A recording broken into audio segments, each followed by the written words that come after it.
So hello to everyone and welcome to this year's last session in our continuing education series.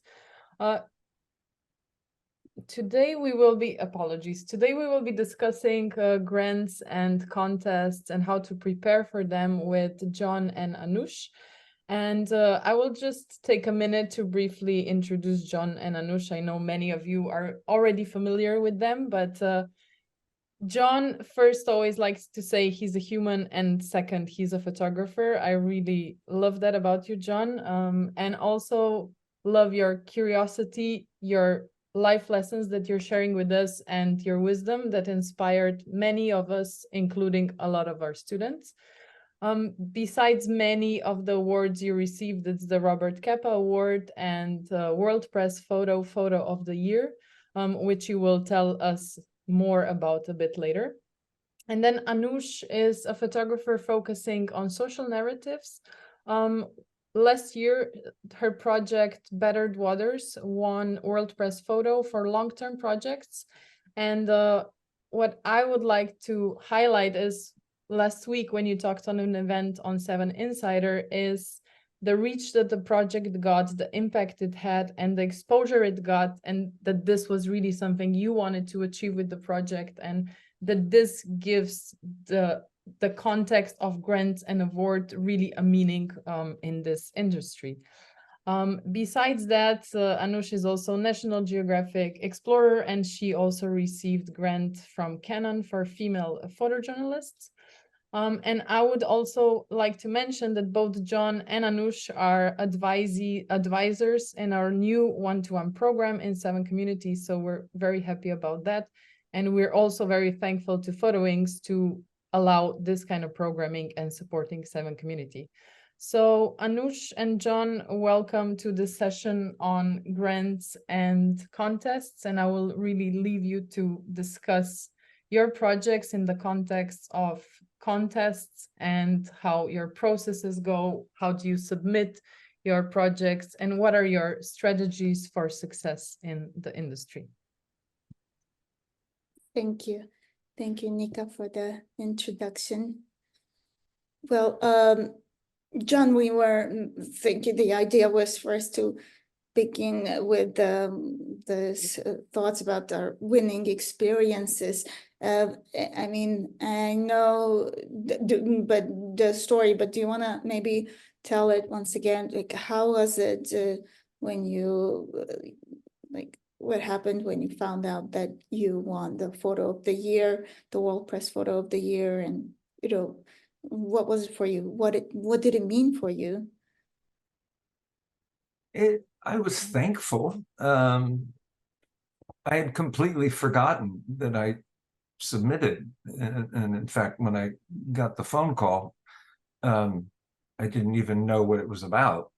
And maybe that's a good thought about these contests: is you choose to enter them if that's what you want to do, and let it go. It wasn't the magazine that entered it for you, because I had the impression that they entered it for you and you found it out. They ask, National Geographic and other magazines ask, like, are you going to submit? You know, I think for this one, because they felt the story, just the whole story was I guess, you know, very meaningful. They said, you know, please submit for this year's round of contests, and so I did. I guess, I don't know, whenever it was in December, you know, early December. And then, but it connects to really what I want to share to everyone here is do it, but then let it go. All these photo contests are subjective. You could submit this year. Anush, you know, had a beautiful story. You had an amazing story last year, Anush. And if you or I were to submit this year, it's a whole new set of, you know, fellow human beings who make these decisions, and you don't know the personalities that are going to make these decisions. So it does become in many ways subjective. And I think a gentle way for your own consciousness is to let it go. You know, it's like putting an offering in a river. and let it flow down the river and don't watch it. And if it manifests to a beautiful place, be thankful. If it doesn't manifest to a beautiful place, congratulate and hold and hug those who reach that mystical spot along the river, and go, oh yeah, well that's just great, and then you go back, because the most important thing is creating stories, not so much being patted on your back of, oh, you did a good job. Every job we do should be as much giving and love and passion to everything you do, whether it's waking up in the morning to making soup or entering doing photography. So Yeah. I don't know if I answered your question, Anush, but how was it for you? I mean, you've had a very, very powerful year. And of course, your photography to me speaks more to and you, as you speak and give more to the essence that is you and the photography that you do. But this recognition, I think, in some ways really expanded your presence in our profession. Is that kind of a proper Thanks. way to Or I express? didn't realize, but yeah, it was a nice year, but also a sad year in terms of the things that I had to photograph.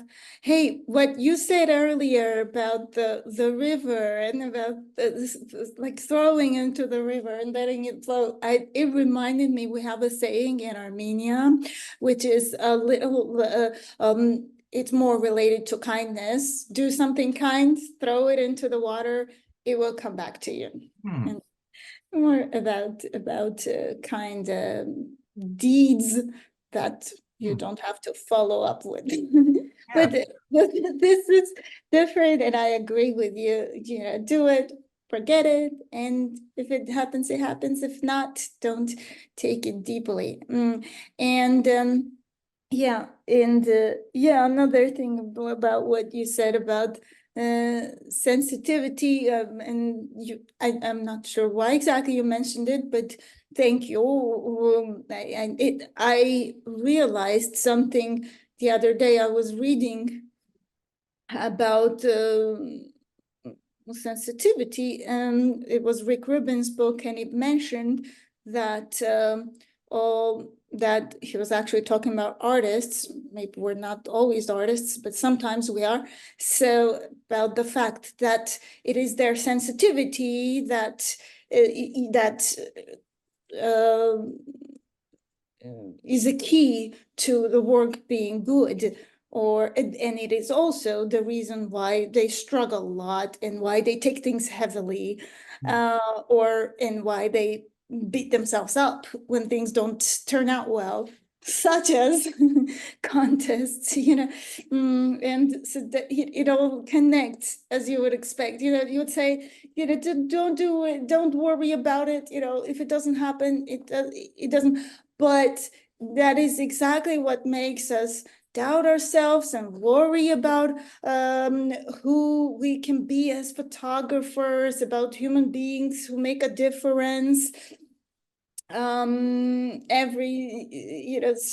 Taking care of every step of the way and worrying about everything, and this whole thing makes us really vulnerable in front of it. So, but I agree. These are the things that we need to consider. We need to take care of ourselves and just not take it too heavily. First of all, submit without worrying that whether you're good or not, who's better than you, who isn't. Just do it, and at the same time, don't worry about the result. But you said something about vulnerability, and it connects to like Brene Brown, right? The power of vulnerability and throwing yourself out there in the act to be vulnerable, so that you diminish your vulnerability and become accustomed to it and not have it entangle. Yes, exactly. But in that only means that we feel vulnerable when we do more complicated things. Then, when we take ourselves to other levels, Yeah. we do still feel vulnerable and worried about things. But this time we're doing things that are more difficult, more complicated, so like things that we wouldn't even imagine ourselves doing before that. So, yeah. That's the beauty of life.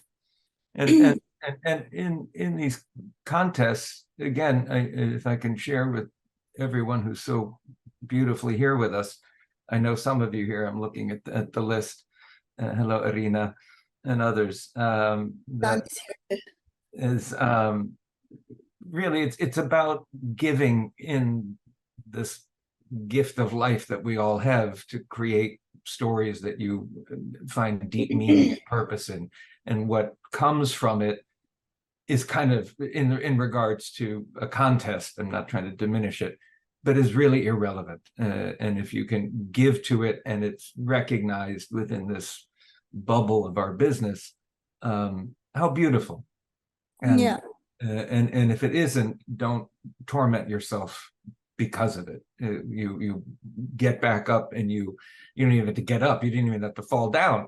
You were already up and flying already. You keep giving to it and giving to it every moment of your existence. And some of the most meaningful photographers that have influenced me, or that I connect to and feel their energy, have never won a contest ever. And so that's a whole other aspect to put your head into a state of consciousness and understanding that it's beautiful, again, if you're recognized in these things. But a vast majority have never received any recognition, and yet they're creating some of the most prolific work that you're seeing today. Yeah, and returning to your question of how it was winning this contest, it was, of course, very important, but most of all for the story.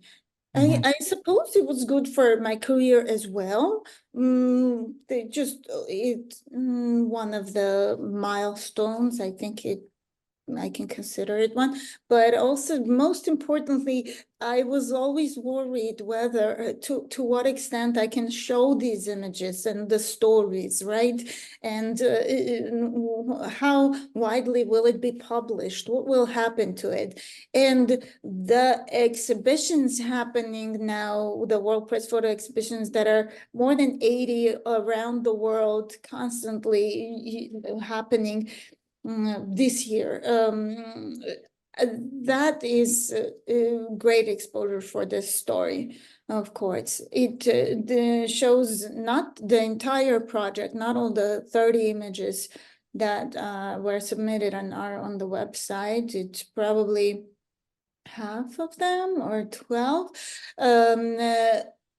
But still the story is there, and the descriptions, and I think it's just making that is what I wanted for this story, for people to know, for it to be more wider explored subject.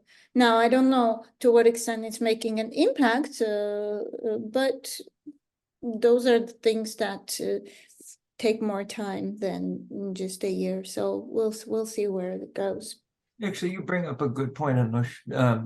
If there is one thing with World Press and maybe Pictures of the Year, it doesn't get as much distribution, POY, as it used to. But because the Netherlands really supports this World Press Foundation, and other countries want it to be presented. No question, you really brought up an important one, that the photography gets to be seen. And even 9 years later, I'm repeatedly, you get tagged in a repost or a reshare of this photograph of migrants on the beach in Djibouti. And it does have a sort of a perpetual presence in the consciousness of others, that if it was only had run in the magazine, exists for a month and maybe appears here and there, and the world press recognition amplifies the message. And that's really, really powerful when you're trying to express these heavy issues that really connect all of us. So yes, in that regard, no question, your story will be amplified for years to come. And then and then also keep in mind for everyone here, when the new cycle comes in again, like changings of the seasons, I see a few leaves on the tree outside the window here, but they will fall to the ground and a new set of leaves will appear, and the cycle of nature and life perpetuates. But for that period of time, your story does get incredibly amplified. Mm-hmm. That is true. Anything we should share more on here, or any questions? Or yeah, and I think the idea was to talk a little bit about the particular projects, about a little bit about our experience creating them. That's right. Do you want to show your presentation? Yeah, I can talk a little bit about my project. I'm just thinking about it because it's just so I see questions here, but let's get to them oh, after we finish our yeah, blog. definitely. We'll definitely get to the questions. We don't even have to take too long with showing our work and talking about it, so that we can get to them, because I can see already some 5 questions. Okay, well, here let me share the screen and talk to you just a little bit about this work. I might not go through the whole presentation because it would take too much time, but so as I mentioned, it was photographed in Central Asia. The project was called Battered Waters. Actually, we came up with this name together with John, and he helped me a lot with the edit. And afterwards, I ran through the edit together with Sarah Lean as well, and that was a great help as well.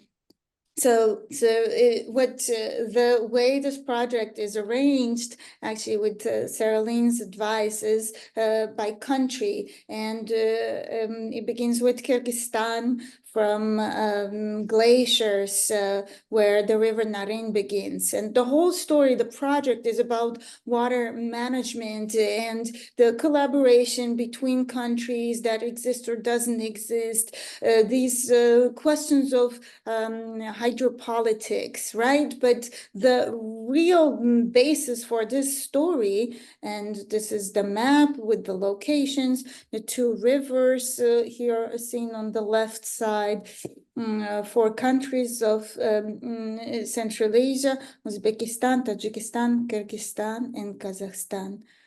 So the meaning of the story was to work with people on the ground, right there, living along the rivers, living in these towns and villages that are affected by all of these questions of countries collaborating or not, decisions made somewhere really far off, far away from these people who are affected by all of these decisions. There is also the aspect of the changing climate here, of the environmental issues and realities, such as here we have the river Narin, which is lower this year when I was photographing it in 2021, because of much less precipitation. A portrait I made of family, again in Kyrgyzstan, close to the sea, called Isikul. This family would come to this warm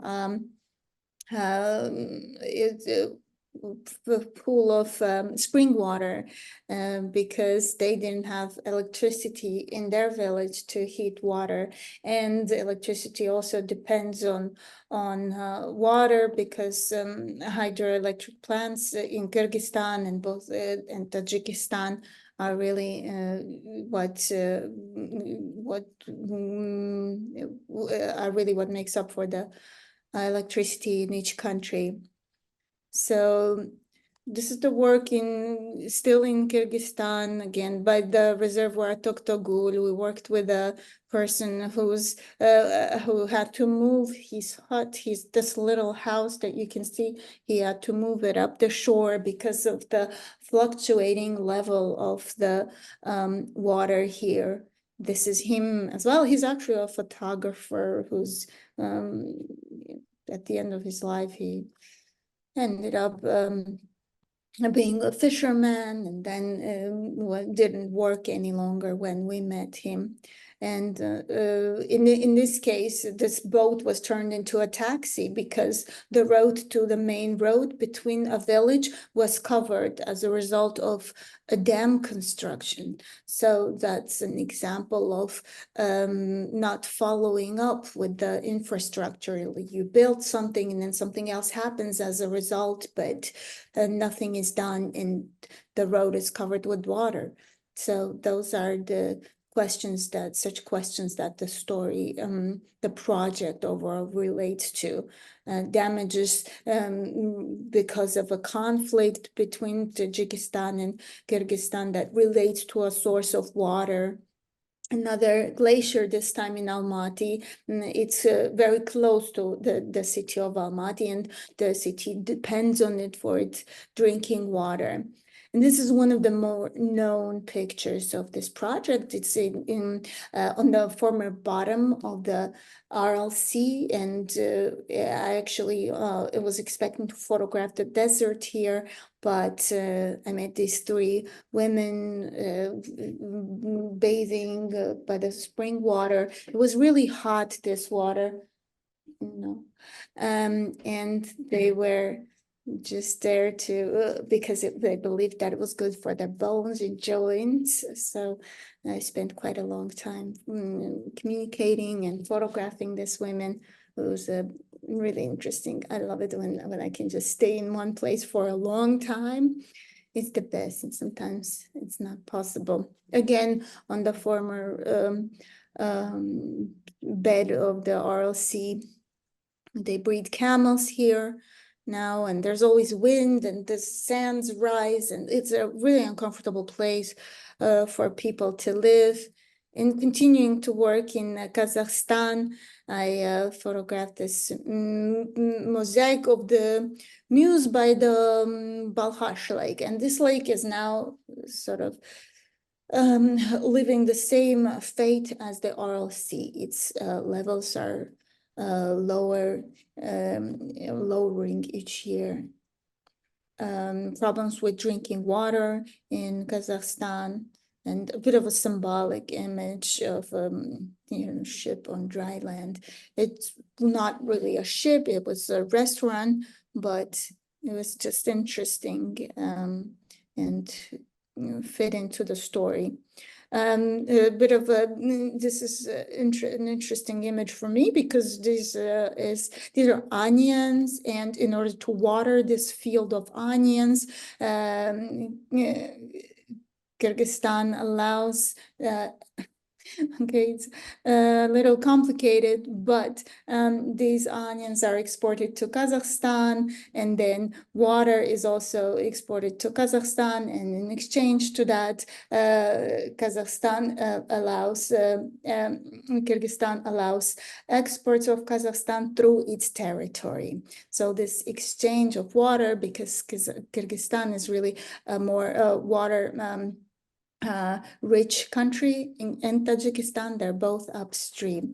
So some images were just representatives of this connection and exchange that countries would and do agree on time after time. again, continuing in Kazakhstan, and now in Tajikistan, this is the river Sirdarya, which was really, the level was high at this point. And here, the same river in Kazakhstan is really low, because by the time it gets here, it goes through the three countries, Tajikistan, Kyrgyzstan, and Uzbekistan, and then here it's already losing a lot of its waters, and the young people are resting on what used to be the riverbed.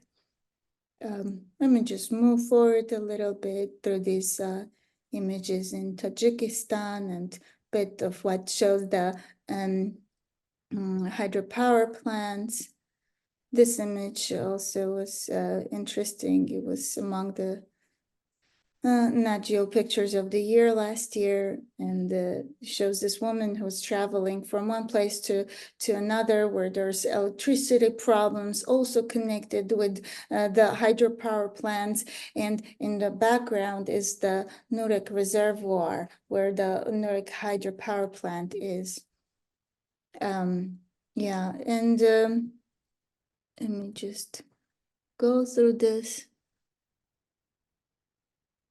Now already in Uzbekistan, and this is a picture taken in Moynak, which used to be a port city by the RLC, which has lost 90% of its water.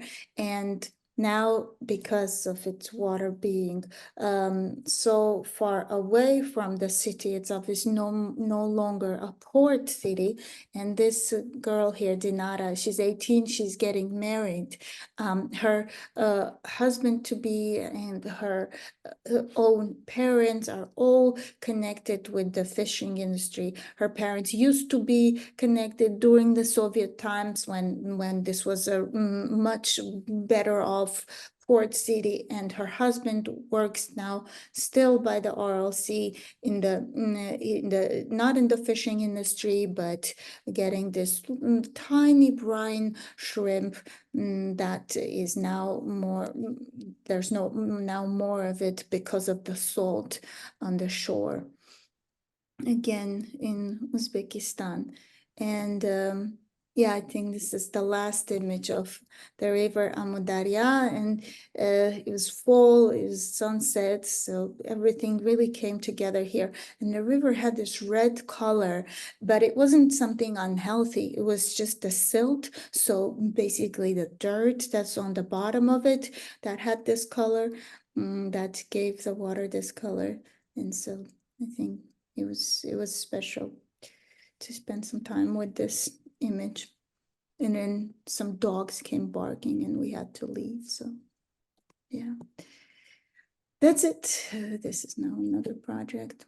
That's this project. I mean, there's much more photography, but I think the edit came together quite well. And it was interesting, John, that after so much work that we did on this edit together with you and together with Sarah-Lene, it was so touching that in the comments to this work, the World Press Photo Jury mentions the edit specifically and the sequencing, that it was done well, that it was really taken care of.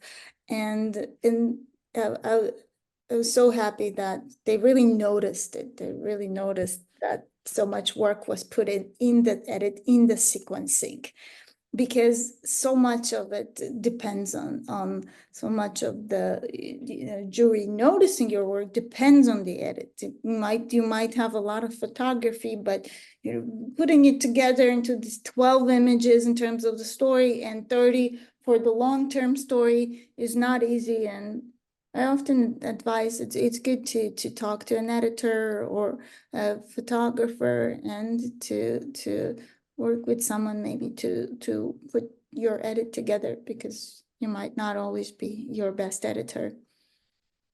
Yeah, okay. That's about it. John. Beautiful. And that's very smart to just give a follow-up on what Sarah suggested. If everybody doesn't know Sarah, she's Sarah-Lene, the former director of photography at National Geographic.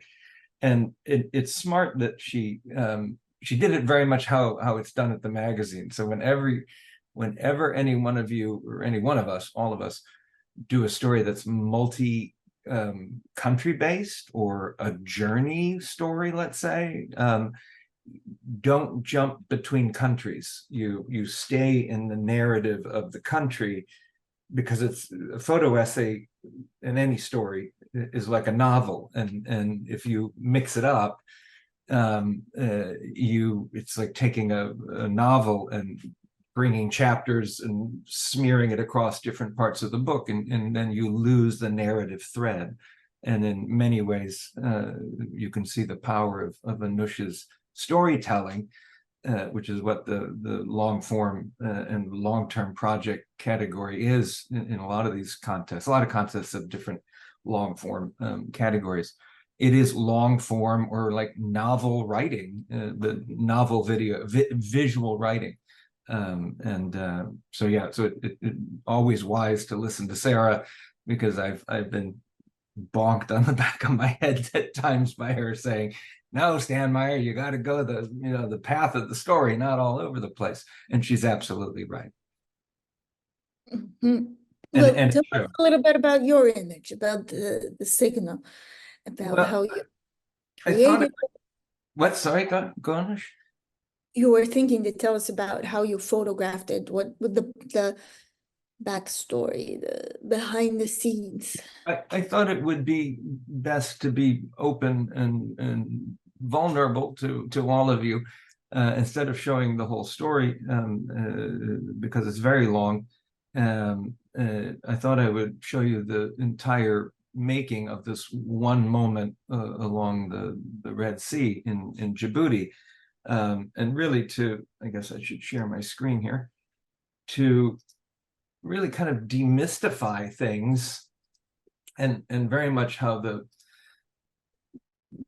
beauty all around us and the unexpected. I maybe use this expression, use it a lot, but I can't think of another way to say it. Maybe I'll reinvent it, but it'll still, or rephrase it, but it'll still come back to this core truth of expect nothing and be thankful for everything. And really the vastness of the world and the universe around us is always amazing and unbelievably incredible. It's just we're often too caught in our internal dialogue, or in our head, to witness it, to feel it, and then see it. And so I'll just show you the sequence, literally how it plays out, and how a moment can manifest just for a fleeting second, which all photography is an act of that moment, and for all the history that ever was, and for all the history that'll ever come, it'll never be like that again. So I'll just show you the silly. I'm going to show you all the nonsense, right? Like when you see a story in a magazine, or in these photo contests or whatever, you're just seeing the one image, or the series of images. I bumble through every story. I fall down and pick myself back up again, and get loopy headed, or never get really frustrated, but some things just don't work out, and you keep turning over stones. So I won't go through the whole story, because Djibouti alone was 11,200 or more images. I was there for a month for that part of the story, but I'd been to this beach once or twice earlier, and it was kind of messy and trying to understand it. And then I thought, I'm going to go back just to see one more time. Will there be anybody there? And before going, I visited the Google College Center in Djibouti City, where people learn English and French, and as the sign says, Somali, because many Somalis come there from neighboring Somalia to study, and also in the act of migration to go further out of the Horn of Africa. And so I'm just showing you nonsense. I go to this place, I heard about it, I thought, oh, educational aspect may be interesting. It's the evening. The moon I knew was going to be another full moon, so I thought I'll go here before going to the beach. And I went inside earlier. It wasn't that interesting. Fluorescent lit room. I was more interested by the Google logo, and nothing much. I'm just showing you my underwear drawer here. Isn't that interesting? But I just want to express openly and stand before you completely bare that not everything is happening, and isn't that interesting? And I go back in the car. I love to, like all of us, love to photograph through car windshields and little glinkly things that are hanging on mirrors and whatnot. And I think I'm with my friend Stanislaus, and we're getting ready to leave to go back. And a few more frames. Maybe I think I get out of the car. I get back out of the car again. You're like a potter on a wheel, just constantly forming the clay. And in this case, I was trying to form a vase or a cup that just wouldn't hold water because it wasn't that interesting. But the moon was going up as the frame is here. And a little bit more like really boring stuff, like people walking in and out of the door. It's like, John, what the hell are you doing? But it was all about the Google sign, and I don't know. I was there for like 10-15 minutes. And then we go back to the beach. It'll end here. I'll stop torturing you.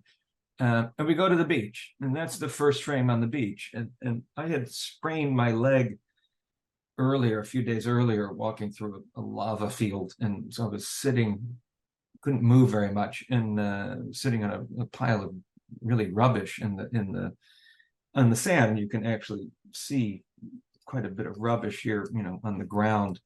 And these maybe about 15 people, all from Somalia and Somaliland, some from Ethiopia, were on the beach.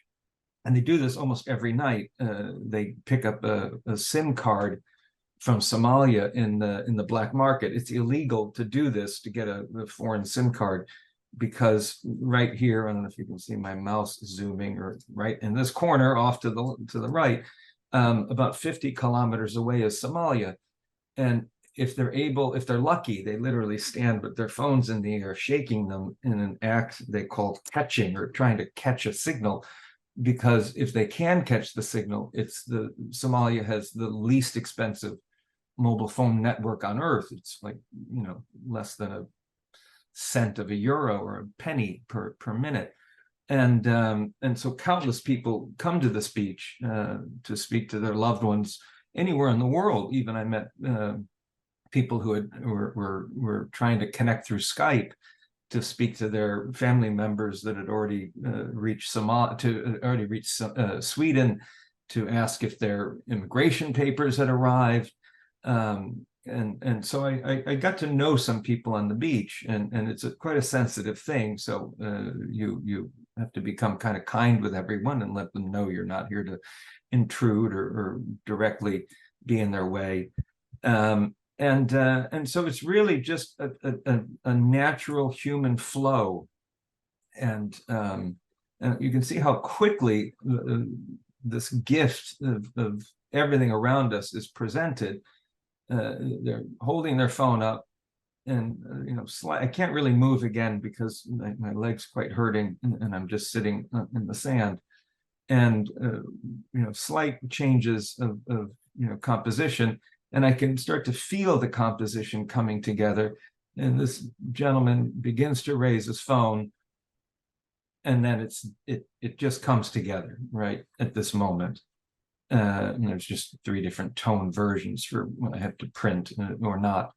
And then as soon as it happens, it shifts, puts his phone down, and then the police arrive and start to beat people because it's illegal to do this, to get them off the beach. And then it ends, and I photograph my hotel room, which I do every time I leave a hotel. I photograph the room exactly how I left it. And that's literally the evolution of an image, of a moment that sort of connects to all of us, and in this case connects to the narrative of the story I was working on. And I don't really look at the photographs afterwards. I never look at the back of the camera. It's like trying to edit off of a postage stamp on an envelope. And it wasn't until days later I looked and I go, oh, this kind of works. And knowing the background, it has these layers of history of mass migration, since all of us and our ancestors walked out of Africa some 50 to 70,000 years ago. But today, the technology allows us to have this very special link to our loved ones in the act of migration, in this one specific spot. It's literally this one spot in Djibouti City that this happens. So I just wanted to demystify, I hope, by being, standing very barren in front of all of you, that the Google Education Center is, but you go there and you try to see, is there any love you can give to it that returns in some kindness to you. And in desperation, maybe no, I would never be that desperate, but anyways. And then how, very simple. I don't really move even when I photograph many stories. I kind of feel the space, the sort of multi-dimensional space, and then I wait for humanity to do its magical thing. It's just a gift from the universe, and then it ends. And so that's really the simple, standing before you expression of a photograph that has had, as we shared earlier, and Anush, also expressed so well, has a universal message that spreads so broadly across our planet, not just in the magazines, but because of these things we call contests. And I never ever imagined, as I think I said maybe in the beginning, we said, all right, we'll submit the story. I think this connects to one of the questions in the Q&A box. But I completely forgot about it. I just don't think about these things, I guess. Maybe I'm silly. And then I get a phone call and you go, oh, well, that's nice. That's strange. But I wouldn't say it, changed my life or anything. I was just very, very thankful. And to this day, as I did share, it is repeatedly presented as examples of migration today. And it's been published countless places. And I'm thankful for that, but I hope for all of us that we become not interested solely in contests, but in this moment, this day, whether it's evening like it is, or late afternoon for Anush in Germany, or the mid to late morning here on the East Coast of the United States, is what are we going to do today? What can we do, tomorrow? And we don't know what's going to happen tomorrow. So, plan something, but don't overchew it. It's a perpetual giving to what our beautiful existence is, and what more expressions we can give that are done through the conduit of photography. And that's much more interesting and important than anything else. Yeah, thank you. So I should stop sharing. Sorry, you can stop looking at the contact sheet. So what do you think? Yeah. What do we do, Nika? Are we doing this right? Yes. Okay. No, thank you for both sharing your Anush project, and John, your insight into how you got the photo of the year. But since we have a lot of questions, I know we wanted to discuss with you to also how you prepare for submissions and what are some of your strategies in terms of applying for grants and contests. But I think all the questions will lead us to discuss that. So I would say, yeah, we can start with the questions and maybe more will show up during the questions. So Maybe I'll start with the last one for now. So from Irina. So yeah, she's thanking both of you to share your work and asking, when do you feel that a project should end and you should start to wrap it up? Because whose question is this? Are we doing the first one, anonymous attendee, or are you seeing it in a different? Don't you want to begin from the beginning? So that we make sure that we cover everyone. Yeah, sure. We usually then move them to the answered ones, but we can go from the start. So the first one was that many grants require a letter of support from editors as part of the application. What is the best way of going about getting one of these? And what should it look like?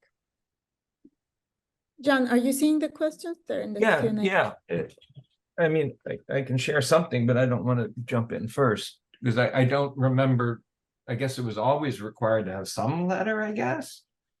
I guess probably they have this so they don't get flooded with, 50 million entries to spend half the year and half of somebody's life going through everything. But Anush, do you have a better understanding of the letter?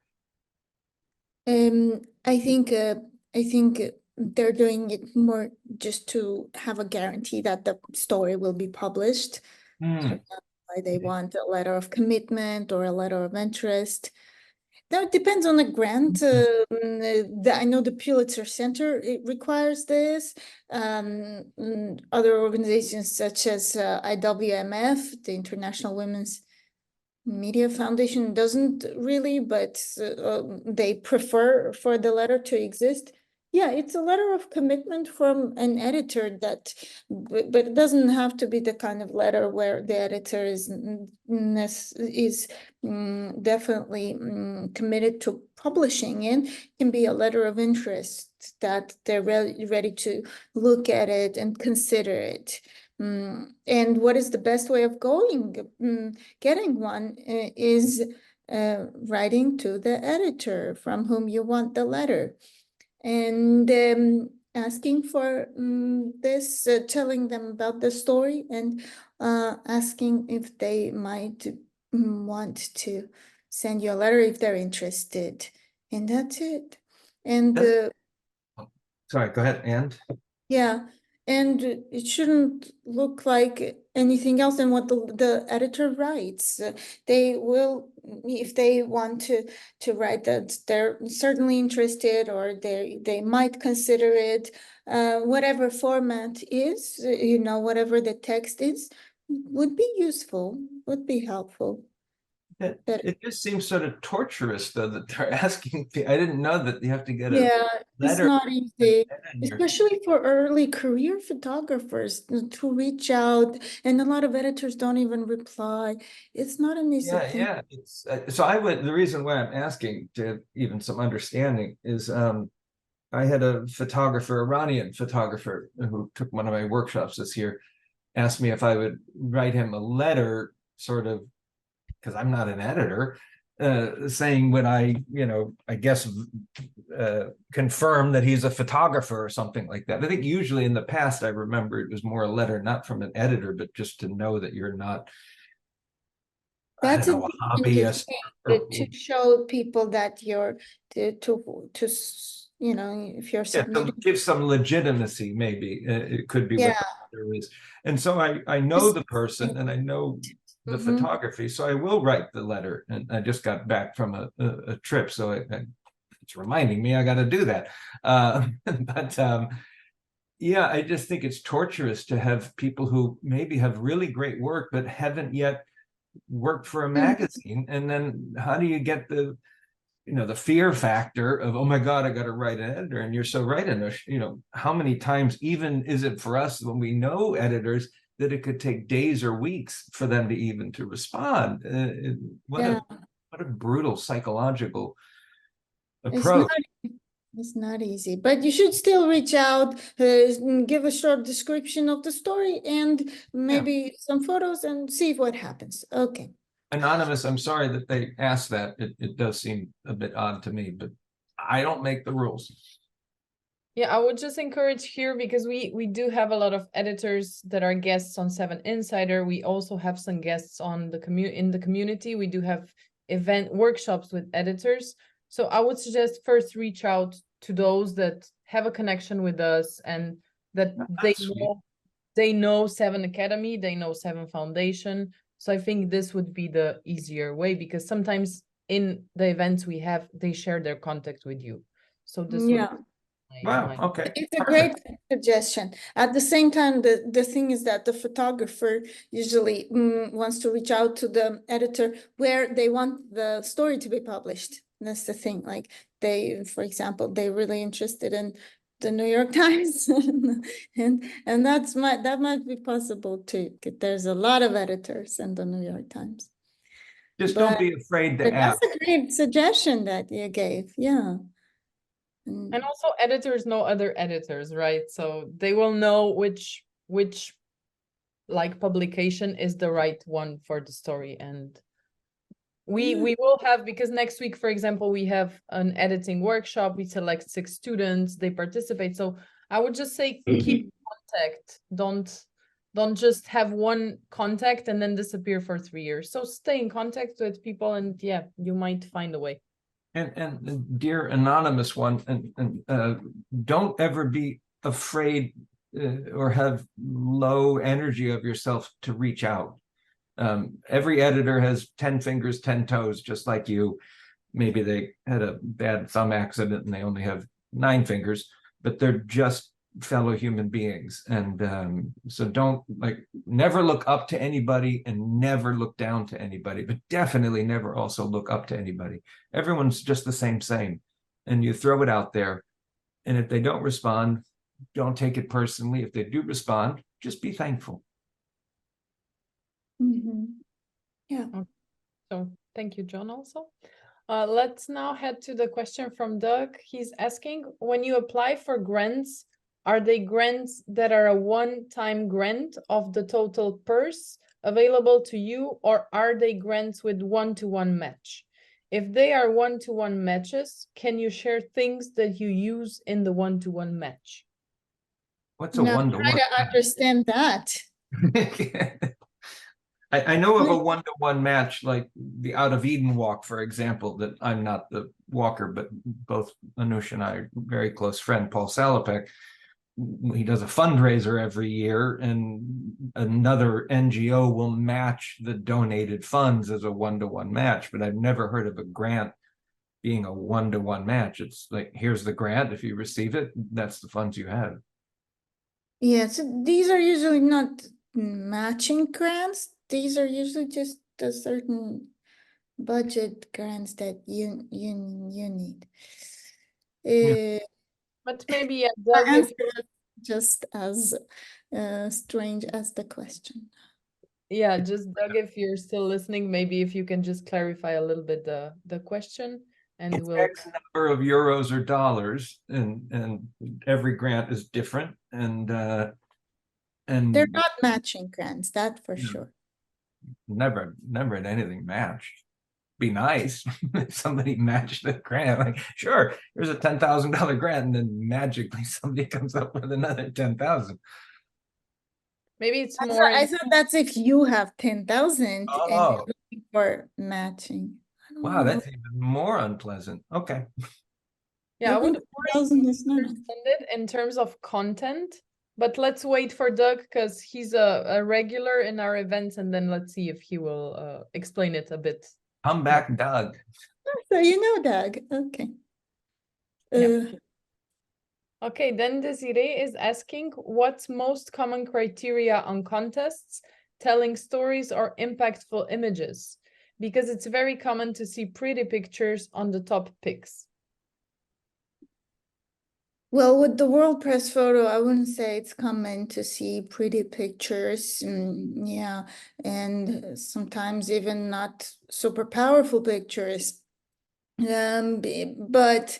But they do look for impactful images. Yeah, they do look for content, the type of storytelling that is relevant for what's been happening that year. And yeah, and that is the criteria for the World Press Photo. and then other contests have other types of, interests. Or categories, different categories have different types of focuses, like I think the Sony World Photography Awards, for example, has different categories. There's environment, there's maybe sports or architecture, and so they'd have different criteria of selecting. Yeah, and pretty pictures is definitely not the priority for World Press Photo. I can share a little bit, Desiree, having judged a number of these contests, and then maybe using those that I've received a nod in regards to, let's say, World Press or others. But let's go to how everyone is different when we do this. So when I've had to do these contests, which are really difficult, right? But everyone is different in the jury. I look at the images, and if it's not screaming at me or taking me someplace I haven't been before, or done in a way that makes me think, I go, yeah, next, kind of a approach. And I've done that individually online during COVID days, and I've done it in rooms with other judges, and it almost always seems to be the same way. Like an image just comes and you can feel it.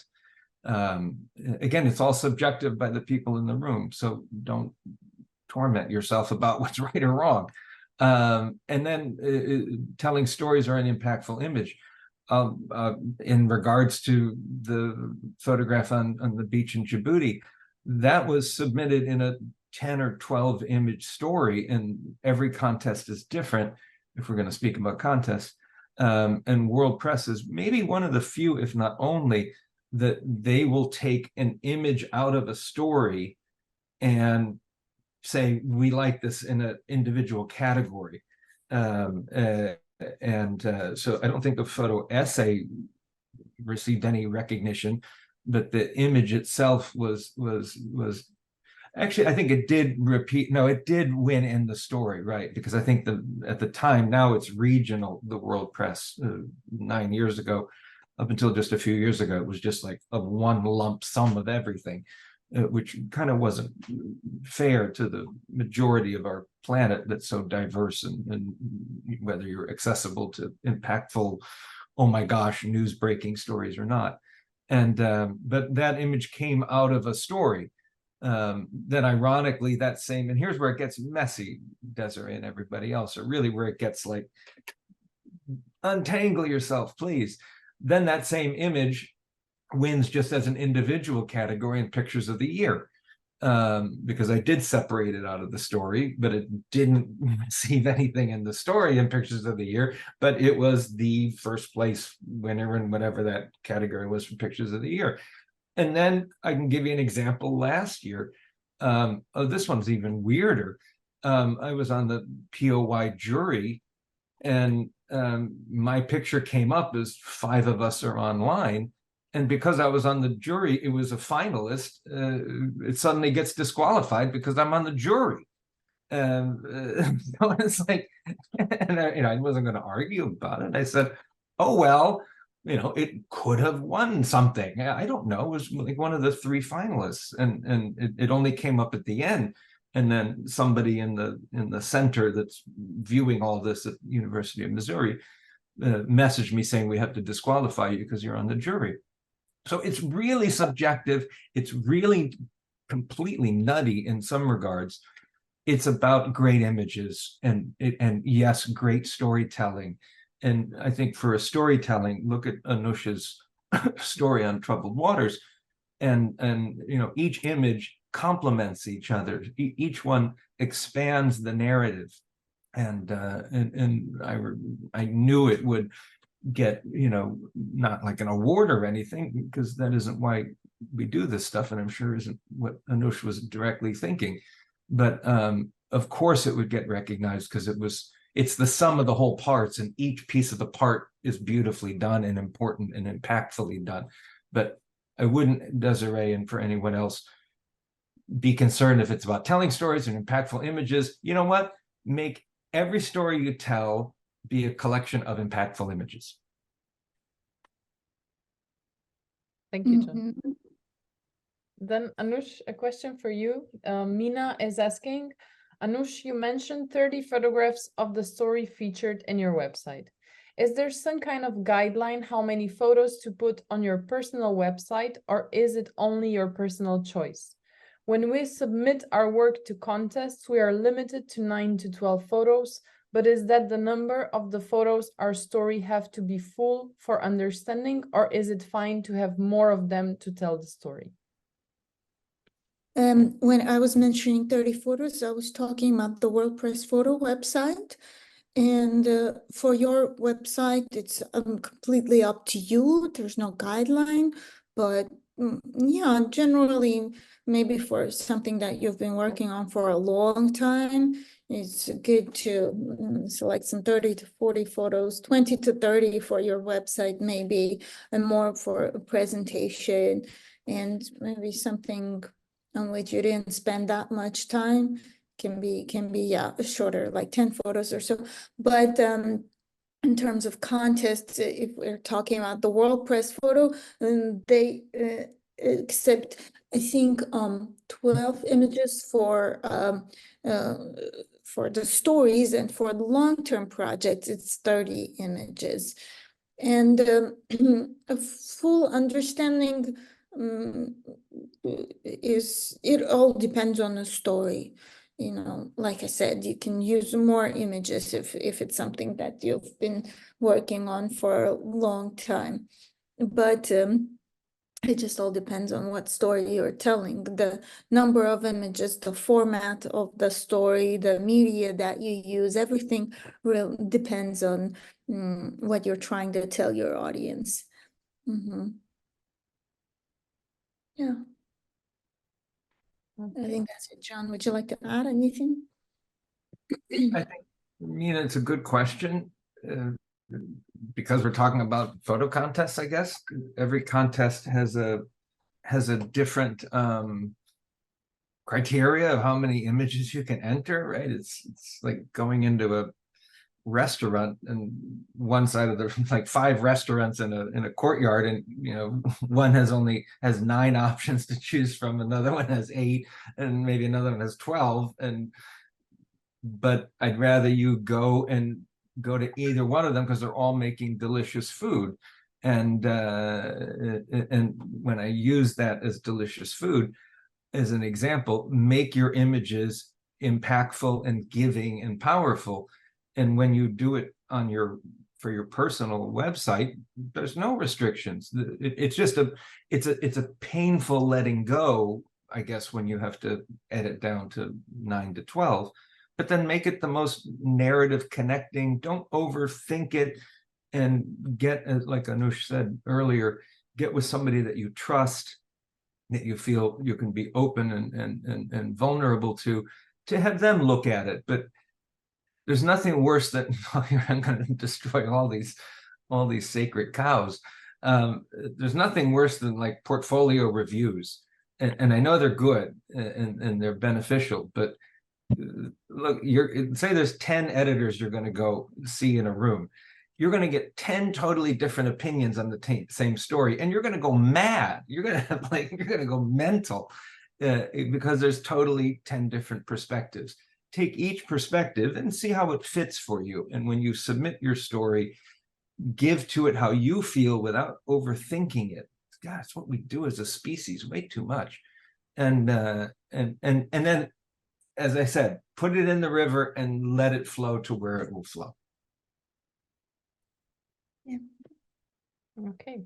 Then there was a question from Alexander that I do not understand, because I'm questioning if it's a question on another question.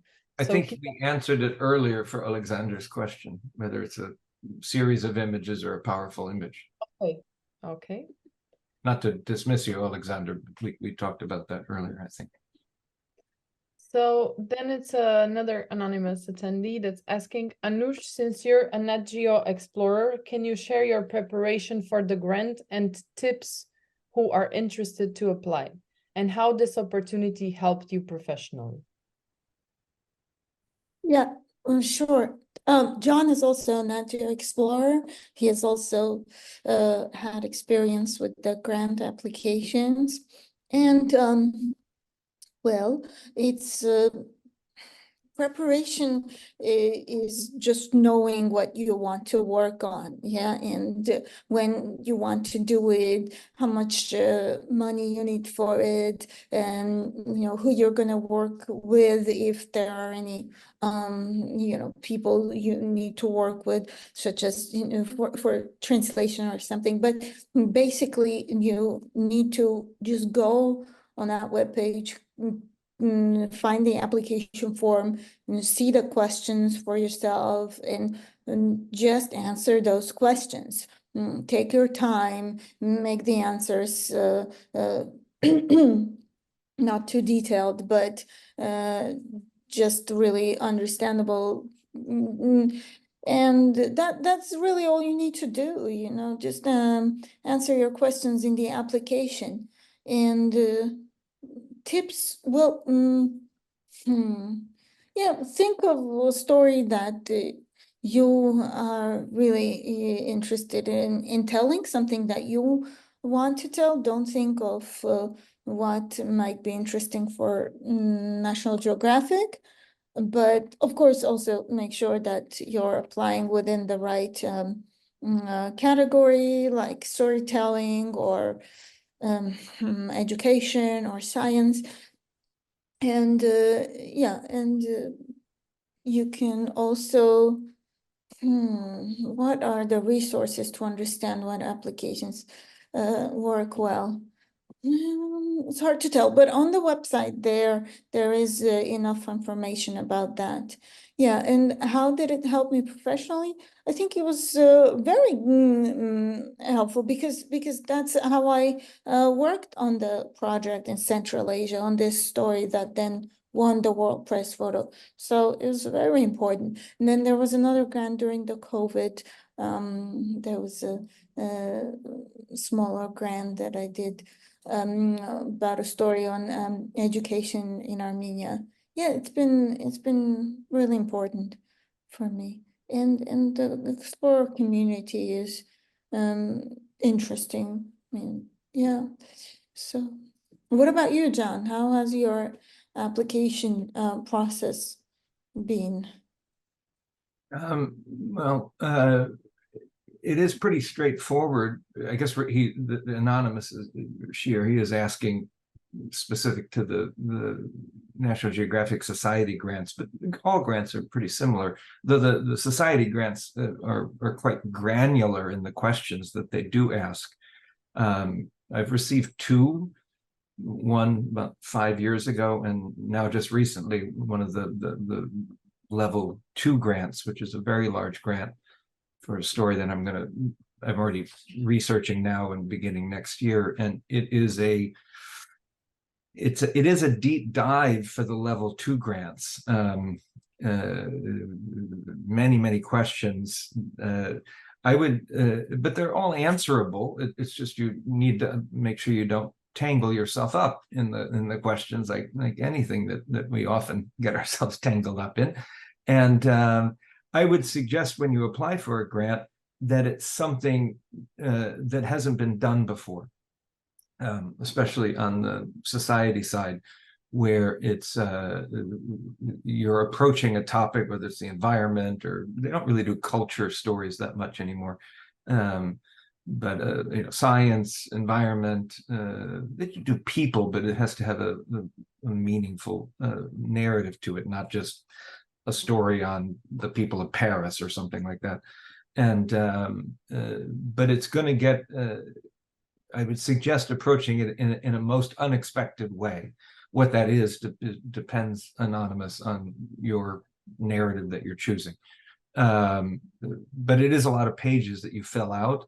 If there's any tips, I would recommend there's a template of questions that are answered in the whole form. You can download it, and then what I did was copy it to a document program like Apple Pages, and then I write the questions there and reread them, review them, spell check them, grammar them, make sure they fit the 1,500 character or 1,500 word limit. So then when you go online, it's just copy, paste, copy, paste, copy, paste. So it is pretty straightforward. I think this last grant took about 2 days to 3 days, not 8 hours of the day, to fill out the forms and the questions, but to give to it. And how this opportunity helped professionally. Well, it gives you the funding to work on a story that you're deeply committed to. And then you have to do it, right? And so it's a gift. It's like you're just thankful, and then you get to collaborate with other explorers and other scientists and academics. The story I'm doing is on soil extinction, and one thing, here's a thought. In the first application that I put in, it was actually turned down. But I got a message from people saying, we really like the story, but can you, instead of being in 5 or 6 places on the planet, can you consider honing in on 1 or 2 spots? Or 2 or 3 spots, and also to back up some questions that the level 2 grants have an outside board that approves them. It's not all done by the Society for the level 1 grants. It's like the level 1 grants. And so there were some questions that these academics and scientists had on my statistics that I was given related to soil and soil extinction.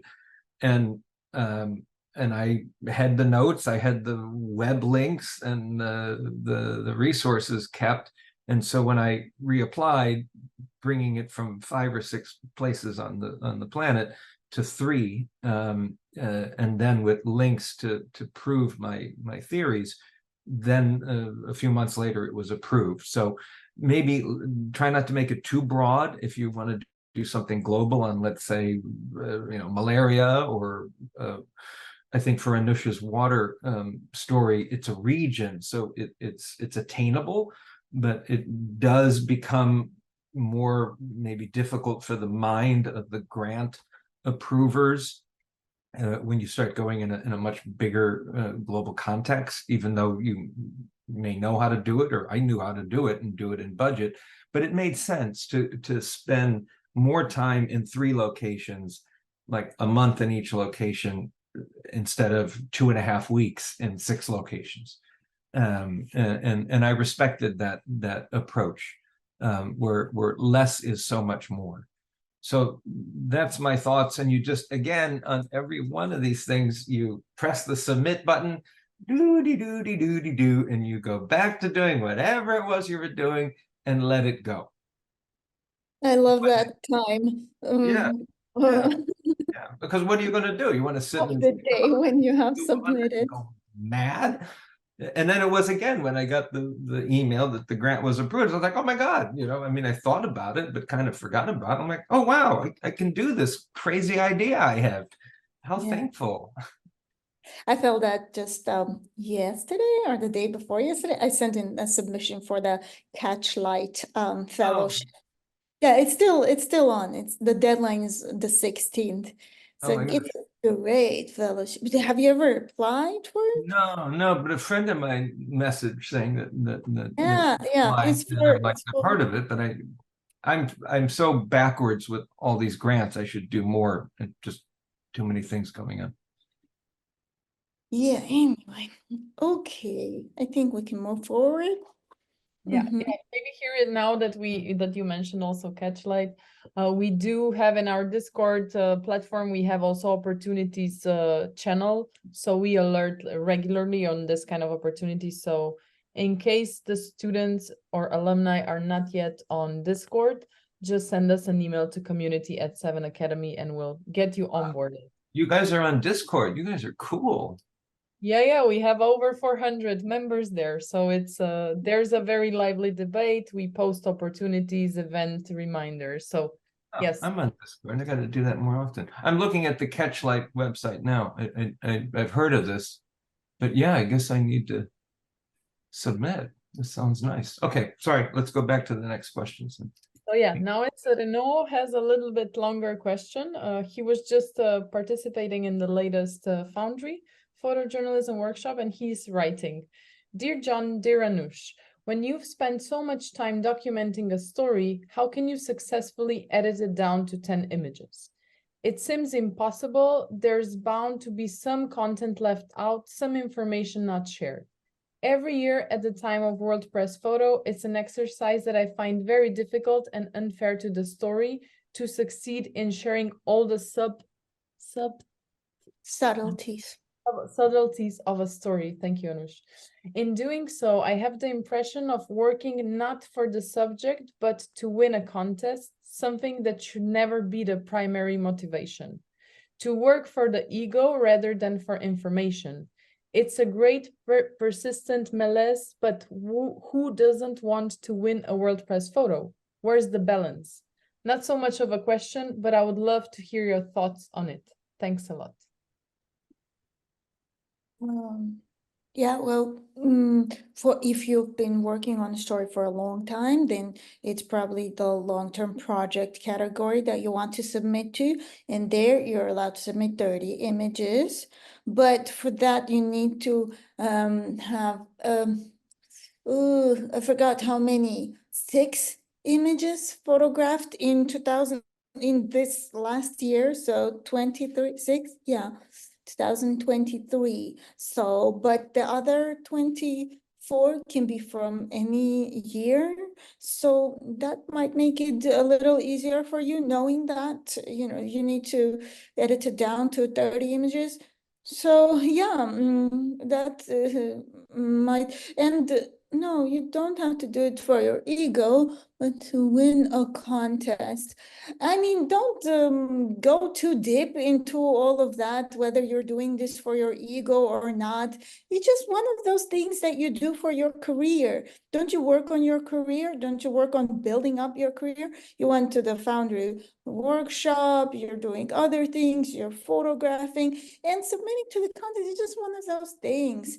Don't think too much about whether it's for your ego or something else. If you can edit it down, do it. If you feel it doesn't do justice for the story, don't submit. It's okay. Don't worry about it. Renaud, do you want me to, am I saying your name correctly, Renaud? Can I totally mess with your head? Most stories I do for the magazine are 17 to 25,000 images. And I'm thankful if they publish 10 to 12. And it's about giving of your story. So ego is only there if you're putting yourself in front of yourself. The stories are not about you. And so it's really simple to remove ego. Ego's too much of a burden to carry. But you're there to tell a story. So let's let go of contests for a minute.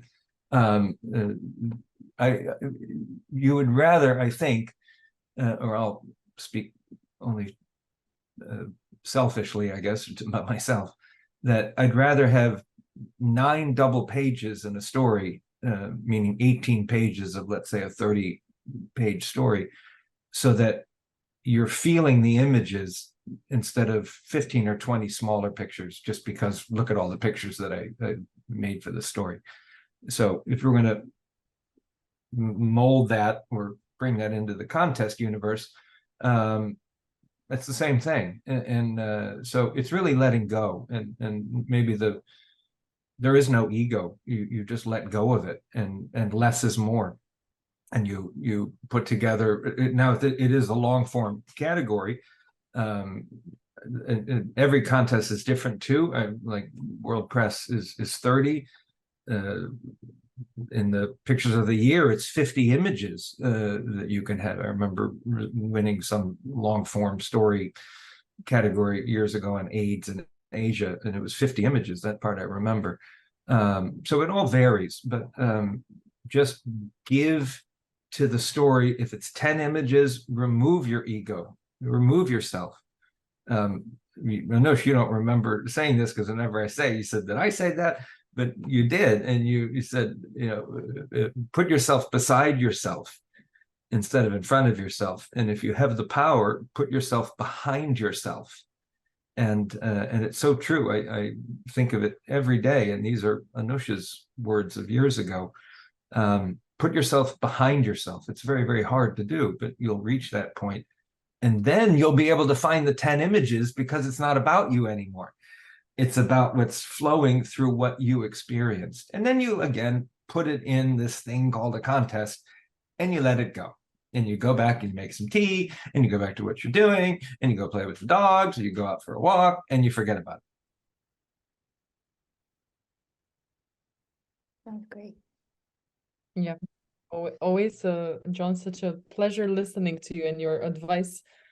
Because no, it's also because it's definitely true, because it's what Anush said, as I mentioned earlier. It's about why she wanted to submit last year. It's to get the story out, to reach the people, and it's exactly what you said. And it's really first about the story and the people in the story, and then about you. And if it doesn't get selected, you go out and you break rocks again the next day. And wouldn't you rather break rocks in the act of giving through this thing called photography than in all kindness to those who work at the Happy Meal toy factories making Happy Meals all day? That's a torture in and of itself, because we want everything cheap and for nothing. You're gifted every day to be able to do this thing called photography.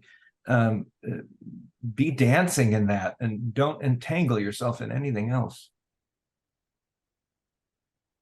Okay, so I would go, because we have a few minutes left. Oh, we're taking way too long. Sorry, I'll just be quiet. No, it's great if you two still have a few minutes, because we still have Oh, okay. Yeah, it is getting late. longer questions. So the first Are you from okay with time, Anush? Yeah, I'm okay. 10 more minutes is fine for both of you?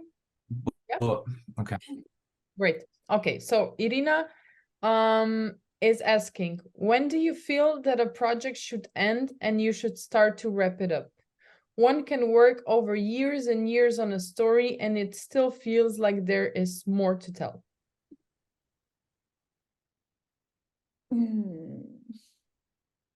Okay, well, if it's your personal story, if you're not on assignment, then you don't have to wrap it up. But at some point, I guess you will start getting that feeling that you're ready to move on and let me, find the end of this project, and that's when you might want to do it, because we are human beings. We want to.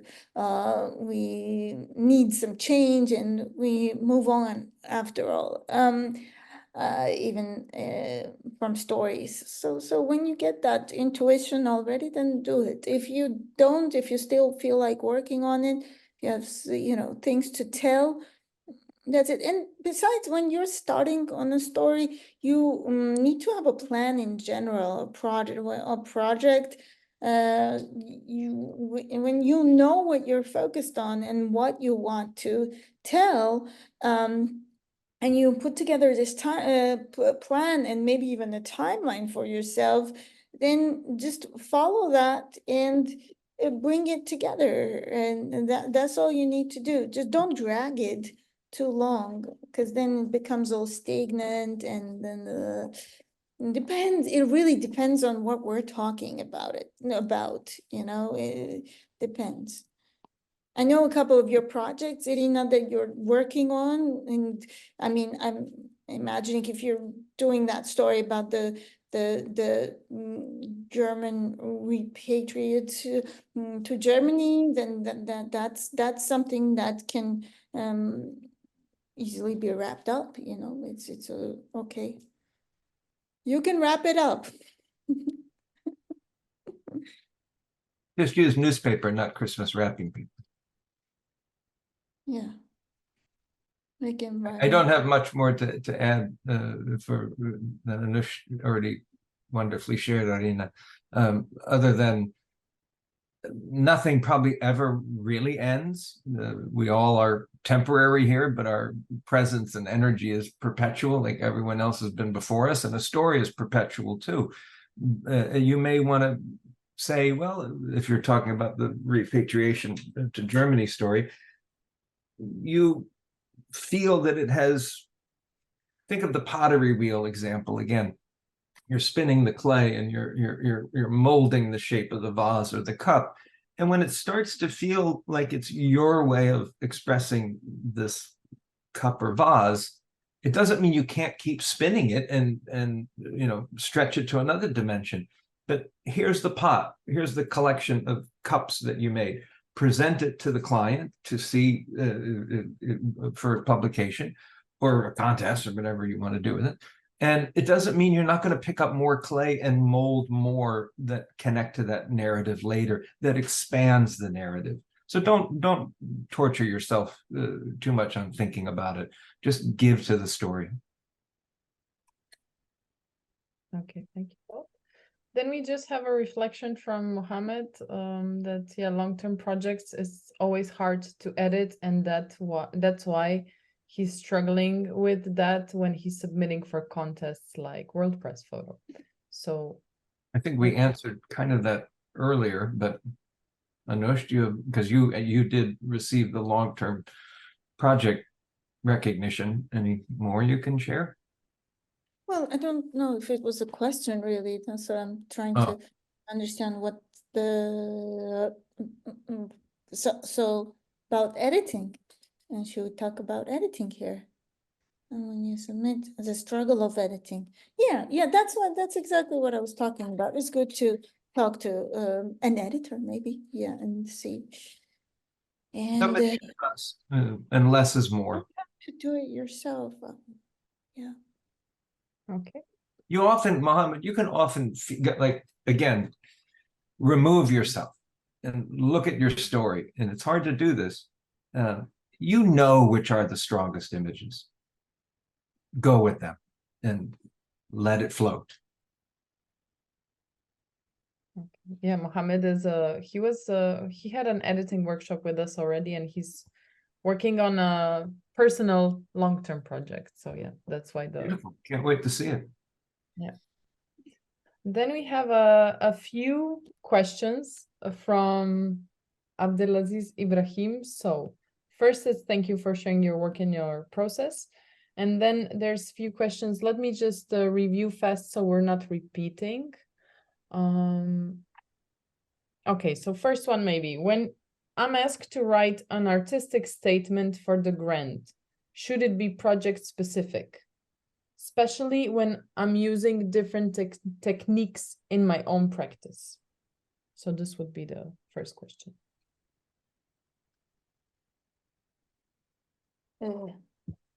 My brain is starting to turn off already.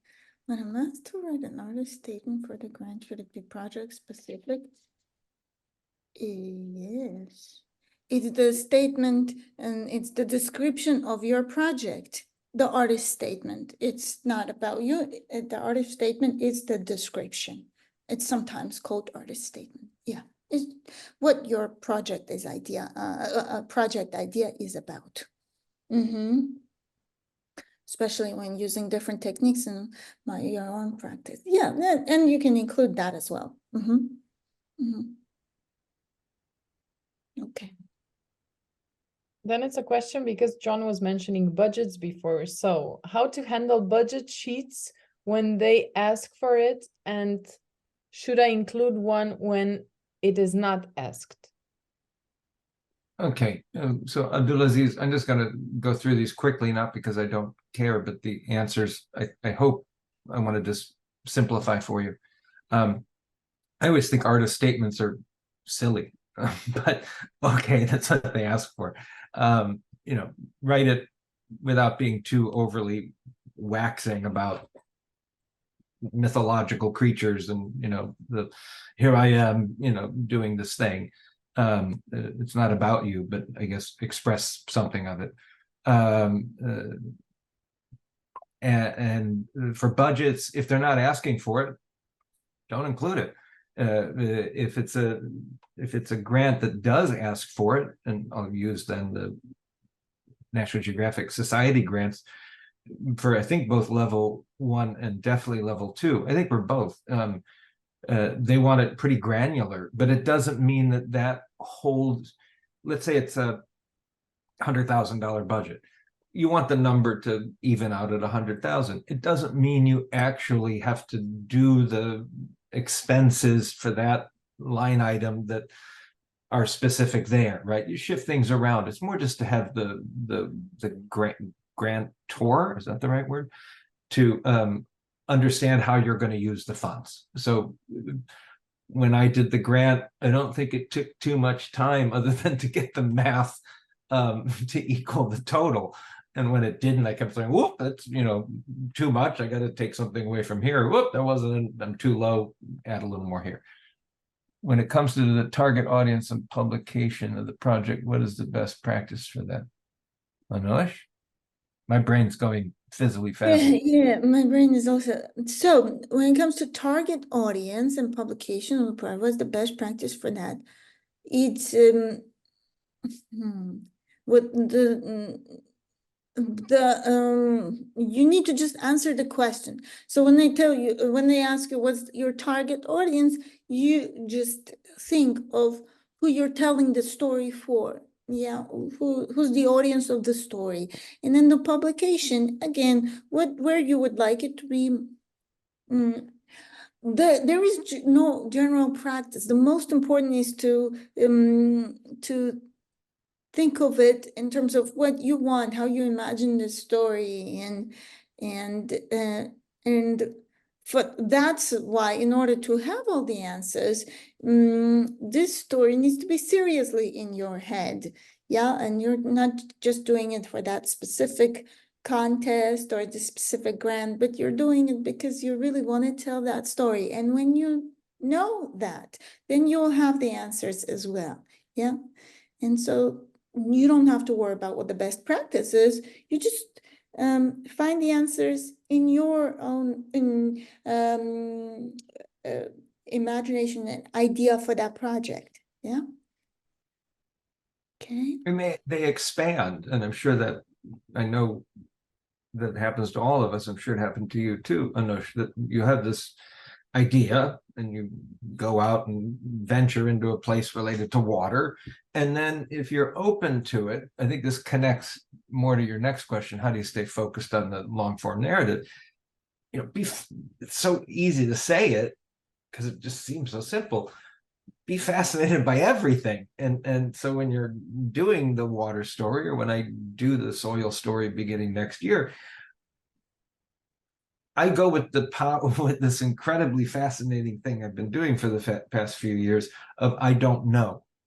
I try to learn and want to learn as much as I possibly can, but I actually leave a lot of space open for I do not know.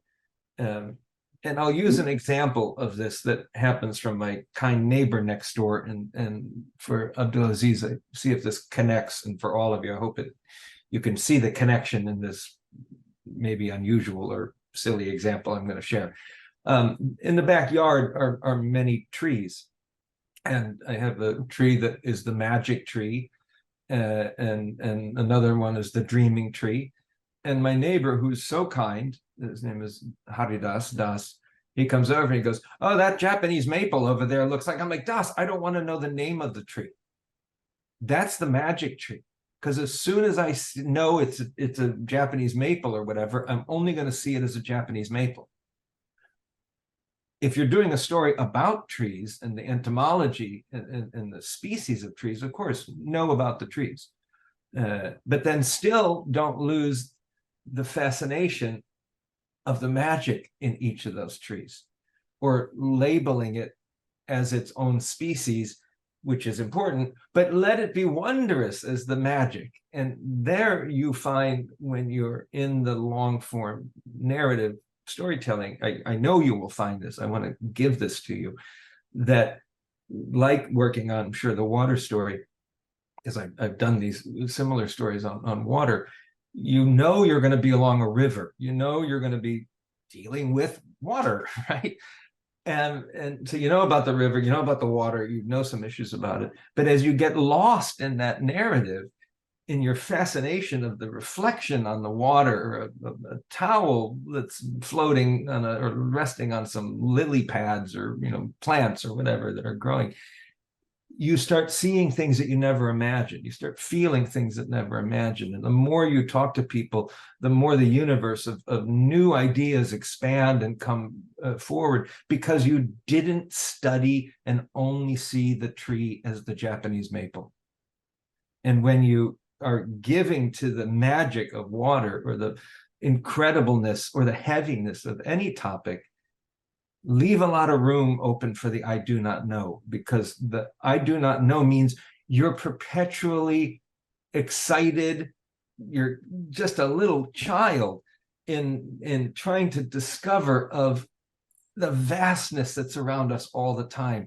And that, I know, I want to give to you, Abdulaziz, will nourish you into the most long form story, and yet very short form story, which is your life. Thank you, John. So we have 3 more questions. One is really, John, from Nate, that he hopes that you're not planning to leave without letting us say hi to the dogs. Oh, Nate, I'd love to. They are still upstairs in bed all morning. Eleanor, Elfie, come, Frida, come on. They're such like crazy goofballs. They're just lounging on the bed. Come on, ding dongs. Maybe they'll come down, but I have not seen them all morning, and I've been up since like 4. They haven't come down. So, well, and I've been terrible on their Instagram feed. I have lots of pictures, but I'm whirling and all sorts of other stuff. But Nate, they're here. They're just silly sisters upstairs. So we have 2 very, very quick ones. Is when it comes to selecting 5 to 6 photos, what are the ones you cannot miss in a story? And then the second will be, what are you searching for in a photo when you're a judge for a contest, let's say? Oh, you just answered Desiree. You just mentioned Desiree and Mumin's question. Yeah, so it's the last 2 we'll take, because then it's, we need to close. Anush? Anush is always much more smarter than I am on these things. And as Jory, that you're looking for in photo project. Well, this is what John already said as well. They need to be the kind of images and stories that really speak to the jury. That's what they mean when they say the impactful. It has to speak to you as a human. It has to be strong photography, but it also has to have this meaning. It needs to be layered. It needs to not only speak to that moment, but also have a more general meaning for people, Desiree, to your very needs to question, screen I'd have to see the 5 or 6 photographs, right? Because I don't know what's indispensable. Give to select the 5 or 6 that have most, as Anush wisely always said just right now, that give most layered meaning. Like, don't, if you're going to do a story, this happens in all the time, and definitely when I'm doing a workshop and somebody's doing a story about, I don't know, a welder, or like something that somebody does. We don't need photographs of how to make the bicycle. That's like making a manual for how to put together the Legos. We don't need every little piece of it. If you want to photograph every piece of how somebody does something, go ahead, but choose one image, or if you have the giving, make one image that tells everything in one frame. And now you don't need 5 photographs. It's just one. And you give to that in these narratives, like Anush's photographs of water that had the older woman in the back of a car that had I'm trying to remember it, but something about, she had lack of water and the reservoirs behind her and all these layers of poems that are in every frame. Then those 5 or 6 does become pretty tight. But consider this, if it's a newspaper story, because not everything is National Geographic, like please get your head out of everything being National Geographic. When I would work for Time Magazine, sometimes there were 2-week-long assignments, 3-week-long assignments, and you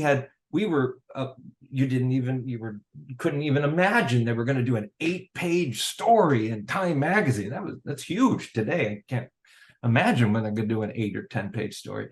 You would get 5 pictures from a 2 or 3 week story. You can feel the images rise, and you give to those. Are they the indispensable photographs? Show me the 5 or 6 that you're wanting to talk about, and I'll try to share as another human being if they're indispensable or not. I don't know. But give to it, and please stop overthinking all of these things. It's all in your mind. It's all the theater shadow puppetry of your mind. Just give to it. You know it already. That's a great ending. It is. You know everything already. That's great, John. Thank you. But yeah, I think so. Yeah, there's Sally also saying thank you for sharing all of this. I would really like to thank you, Anush and John, first for staying a bit longer with us, but to really take all the time to answer to the alumni, to the students in our courses. It's such a great insight from both of you. So thank you so much, really. Thank you for Thank you giving for part sharing of me. your whatever this day is, of your time. Yeah. Thank you. Thank you, Nika. This was a good conversation, John. It Yeah. was. Nice insights. And Nika and Gianna, thank you for organizing this and putting up with our questions and emails and what to do and things like that. You're very kind. Thank you.